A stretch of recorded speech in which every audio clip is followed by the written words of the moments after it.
প্রিয় দেশবাসী, বর্তমানে শুধু গণতন্ত্র কিংবা মানবাধিকারই নয়, বর্তমানে খোদ দেশ এবং জনগণের স্বাধীনতায় বিপন্ন।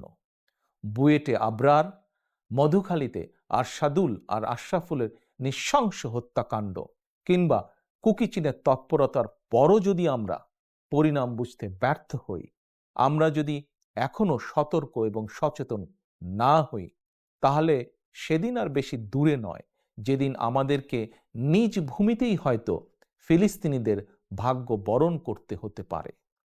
সেই আলামত ধীরে ধীরে ইতিমধ্যে স্পষ্ট হয়ে উঠছে।